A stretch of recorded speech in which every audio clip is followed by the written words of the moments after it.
పరకామణి విషయంలో AP CID వాళ్ళు ఈరోజు నన్ను విచారణకు రమ్మని అడిగారు. వాళ్ళకి చెప్పిన దాని ప్రకారం ఈరోజు 10:30కు వచ్చాను. ఇప్పటి వరకు వాళ్ళు ఏ అంశాలపై అయితే నాతో వివరాలు అడిగారో అవన్నీ కూడా వాళ్ళకి క్లారిఫై చేయడం జరిగింది. ఈ విషయం స్వామివారికి పరకామణి విషయంలో జరిగింది.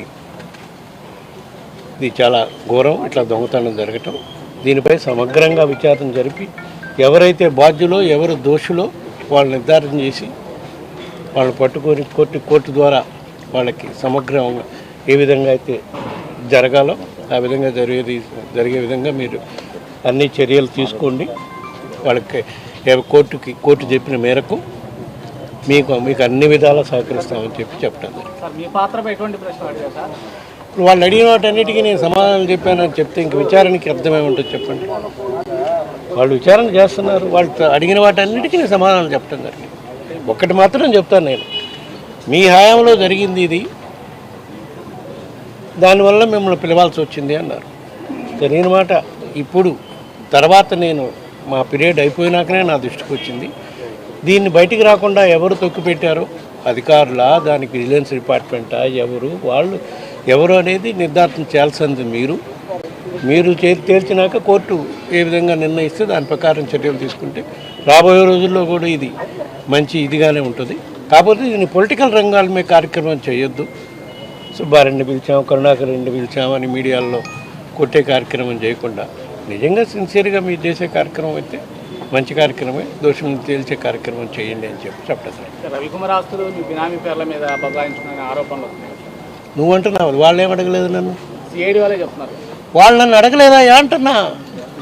వాళ్ళు నన్ను అడిగిన అంశాలు నేను చెప్పా.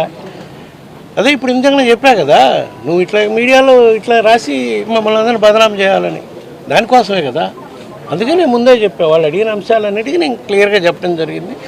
మీరు ఈ విచారణలో ఏ విధంగా సహకరించాలన్నా కూడా మేమందరం సహకరిస్తాం. నేనే కాదు, మాతో పాటు బోర్డు మెంబర్లు అందరూ కూడా సహకరిస్తారని చెప్పడం జరిగింది. సార్, టీటీడీ వేదికగా పరకామణికి సంబంధించి, లడ్డూకు సంబంధించి జరుగుతున్నటువంటి ప్రచారం వరుసగా దీన్ని రాజకీయంగా మార్చి చేస్తున్నటువంటి విమర్శలు మీరు ఎట్లా చూస్తారు? అదే చాలా దారుణం అని చెప్పే కదా. టీటీడీ లడ్డు విషయంలో కానివ్వండి, పరకామణి విషయంలో కానివ్వండి, కేవలం మా ప్రభుత్వం టైంలో జరిగినాయి కాబట్టి మమ్మల్ని అందరినీ జోషులుగా చిత్రించే కార్యక్రమం చేస్తున్నారు. ఇది మంచి పద్ధతి కాదు అని చెప్పడం జరిగింది. నిజంగా మీరు ఎంక్వైరీలు చేస్తున్నారు కాబట్టి దోషులు ఎవరో తేల్చండి, వాళ్ళ కోర్టు ద్వారా శిక్షలు పడేటట్టు చర్యలు తీసుకోండి. దానికి మేము సహకరిస్తామని చెప్తున్నాం కదా. అక్కడ లడ్డు విషయంలో సిట్కి కానీ, ఇక్కడ పరకామణి విషయంలో సిఐడికి కానీ మేము సహకరిస్తామని చెప్తున్నాం. వాళ్ళని దాన్ని తేల్చనేయండి. అందుకే మనం సహకరిస్తున్నాం. మనం తప్పు చేస్తుంటే వాళ్ళకి ఎందుకు ఆ విధంగా సహకరిస్తామని చెప్తాం. మనం ఏ తప్పు చేయలేదు కాబట్టి మేము ధైర్యంగా వాళ్ళు ఎప్పుడు పిలిచినా వచ్చి వాళ్ళు సహకరిస్తామని చెప్తున్నాం. మళ్ళీ విచారణకు రమ్మని తెలీదు, నాకేం చెప్పలేదు. Okay, thank you.